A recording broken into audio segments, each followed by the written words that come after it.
কন্যা যে বধূ সাইজা, কন্যা যে বধূ সাইজাছে রে, আজ তারে ফ্যান্টাস্টিক লাগতাছে।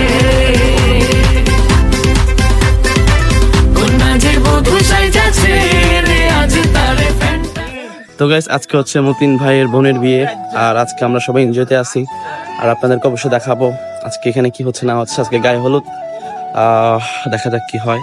অনেকটা টায়ার্ড, আর এখানে আমাদের ফারুজ ভাই ফিলিংসটা বলবো। আমরা এখন মতিন ভাইয়ের দোকানে আসছি, কারণ এখন একটু রিল্যাক্স করবো। অনেকক্ষণ ধরে যাবো তো ঘোরাঘুরি করছি, মাথা মধ্যে ব্যথা করতেছে। দেখা যাক, আপনাদেরকে দেখাবো, ইনশাল্লাহ এনজয় করুন।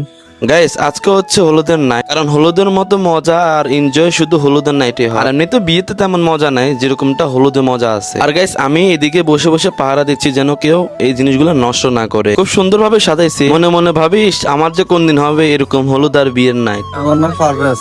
হ্যাঁ, তারপরে তারপর আর কি, আজকে কার বিয়ে এখানে? আজকে আমার মামাতো বোনের বিয়ে। আপনার কাছকে দাওয়াত দিছে আমারে?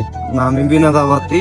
ফারুজ ভাই কথাগুলো শুনে মনে হচ্ছে উনি বীর মুক্তিযোদ্ধা। নির্স্বার্থে সে বিয়েটা খেতে চলে আসলো। যাক, খুব ভালোভাবে হলুদ নাইটটা পার করলাম। আর আজকে হচ্ছে মেয়েদের বাড়িতে খাওয়া দাওয়া হবে। গেটের সামনে বসে আছি, আর অথচ আমাদের মেহমান চলে আসলো আস্তে আস্তে। মতিন ভাইয়ের খুব কাছের মানুষ এবং পুলিশ অফিসার মিলে আরো অনেকজন। আর সবাবে বাংলার ওনার মানে শাহফরান চলে আসলো। আর গাইস, শাহফরান কিন্তু আগে ওনার সাথে কাজ করতো। এদিকে হঠাৎ করে শুনি জামাই চলে আসলো। হায় রে হায়, জামাই দেখলে আমার কপালটাই পুড়ে যায়। কোন দিন যে আমি এরকম জামাই এসেছে গেটের মধ্যে আমাকে ধরবে, এই আশায় আমি এখনো বেঁচে আছি। অনেক এনজয় করলাম, গেটের সামনে অনেক মজা করলাম। সবাই মিলে চলে গেলাম আমরা বিয়ে বাড়িতে। আর গাইস, আমি বিভিন্ন রকমের শুট নিতে হয়, যার কারণে নিজের শুটটা নিতে পারি না। তারপরও কোনো মতন নিই, কারণ আপনাদেরকে উপভোগ করার জন্য। ইদানিং আমি ব্লগগুলো দিতেছি অনেক লেটে জন্য এক্সট্রিমলি সরি গাইস। যে বাত কাচ্ছে আমার পিছন দিয়ে, আপনারা ওনাকে চিনেন মনে হয়। উনি হচ্ছে মুফতি মোহাম্মদ আলী হুজুর, যিনি বাংলাদেশে খুব একটি জনপ্রিয়তা হুজুর এবং খুব ভালো ভালো কথা বলেন। আর ওনার ছেলে সহ উনি মিলে ভালো ভালো খুব সুন্দরভাবে ওয়াজগুলো বলেন, শুনলে মনটা জুড়ে যায়। আজকের দিনটা খুব সুন্দরভাবে পার করলাম। চলে আসলো বিয়ের দ্বিতীয় দিন, মানে ছেলেদের বাড়িতে যাওয়ার উদ্দেশ্যে। মতিন ভাইয়ের সবাই মিলে তারা হাইসে করে যাচ্ছে, আমি আর সাব্বির মিলে আমরা বাইকে করে যাচ্ছি।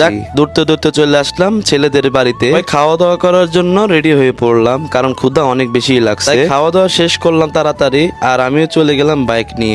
কোথায় যাচ্ছি জানেন? এই বাড়ি সেই বাড়ি করে করে তো বিয়েটা খেয়ে খেয়ে তো ক্লান্ত বোধ হয়ে গেছে, তাই বাইকটা নিয়ে চলে যাচ্ছি একটু ঘুরতে। এমনিতে অনেকদিন ঘোরা হয় না, মনে মনে ভাবলাম একটু ঘোরাঘুরি করে না ভালো বাড়িতে যাবো। প্রকৃতি ভরা সৌন্দর্য আমাদের এই দেশটাই জুড়ে আছে। আমরা আসলে খুঁজে পাই না আমাদের প্রকৃতিটাকে, কারণ আমরা ভালো করে খুঁজে দেখি না, তাই ব্লগগুলো ঠিক মতো নিতে পারি না। কারণ আমার মতো ব্লগ আরেকজন করে, মানে মতিন ভাই, ওনার গুলা শেষ করে তারপর আমার গুলা নিতে হয়। আপনারা দেখছেন যে আমি নিতে নিতে আজকে কয়দিন হয়ে গেছে, কয়দিন পর আপনাদেরকে ব্লগটা দিতেছি। তো চাই আপনাদের মাঝে সারা জীবন থেকে যেতে, কিন্তু সময় আর ব্যস্ততার কারণে কোনো দিক দিয়ে আমি কোনো কিছু করতে পারি না। তারপরও চেষ্টা করব একটু হাসানোর জন্য, একটু উপভোগ করার জন্য আপনাদেরকে, কারণ আমার ভালোবাসার মানুষটাই তো আপনারা। আপনাদের সাপোর্ট এবং ভালোবাসা পেয়ে হয়তো আমি অনেক দূর এগিয়ে যেতে পারবো। শুধু আপনাদের ভালোবাসা প্রয়োজন আমার। ভালো থাকবেন, সুস্থ থাকবেন, আল্লাহ হাফেজ।